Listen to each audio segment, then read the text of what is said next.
خامس حكام مصر من الأسرة العلوية.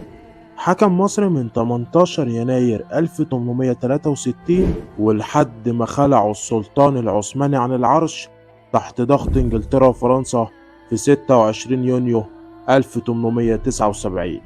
ناس كتير بتلقبه بالمؤسس الثاني لمصر الحديثة.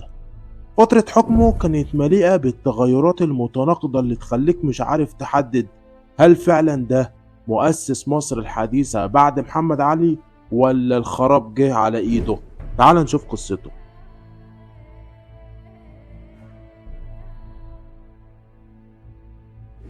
هو اسماعيل ابن ابراهيم باشا ابن محمد علي باشا. اتولد في 31 ديسمبر 1830 في القاهرة، وهو الابن الأوسط لإبراهيم باشا لأخين مش من أم واحدة. وهو عنده 14 سنة بعته إبراهيم باشا لفيينا عاصمة النمسا عشان يتعالج من إصابته برمد صديدي وكمان لاستكمال تعليمه. قعد هناك سنتين ثم بعد كده التحق بالبعثة التعليمية الخامسة اللي كانت مبعوثة لباريس. كان من بينهم الأمير أحمد رفعت باشا أخو إسماعيل، اللي اتعلم هناك علوم الرياضيات والهندسة والطبيعة، وأتقن اللغة الفرنسية وتأثر بالمجتمع والثقافة الفرنسية لحد كبير جدا. ثم رجع مصر في عهد أبوه إبراهيم باشا، ولما مات إبراهيم جه عباس حلمي الأول حاكم مصر.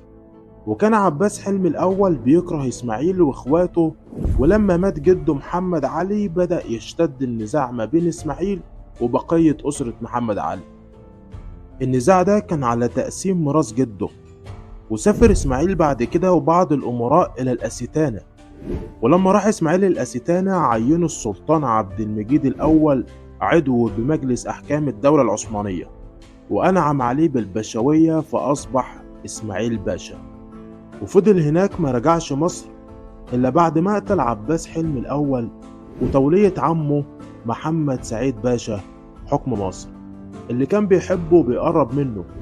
عينه محمد سعيد باشا رئيس بمجلس أحكام الدولة، اللي كان في الوقت ده أكبر هيئة قضائية في البلد. ولما توفى محمد سعيد باشا في 18 يناير 1863 حصل إسماعيل باشا على السلطة دون معارضة، وده لأن أخوه الأكبر أحمد رفعت باشا توفى قبلها. ومن أول ما تولى إسماعيل الحكم وبدأ يتخلص من قيود معاهدة لندن اللي تم فرضها من قبل الدولة العثمانية على جده محمد علي. وفي 8 يونيو 1867 أصدر السلطان عبد العزيز الأول فرمان منح فيه إسماعيل لقب خديوي مقابل زيادة في الجزية. كمان عدل في طريقة نقل الحكم عشان تبقى من أكبر أبناء أسرة الخديوي سنا. وفي 10 سبتمبر 1872 حصل على فرمان بيسمح له بحق الاستدانة من الخارج من غير ما يرجع للدولة العثمانية. وفي 8 يونيو 1873 حصل الخديوي إسماعيل على الفرمان الشامل اللي تم منحه فيه استقلال مصر باستثناء دفع الجزية، عقد المعاهدات السياسية، وعدم الحق في التمثيل الدبلوماسي، وعدم صناعة المدرعات الحربية.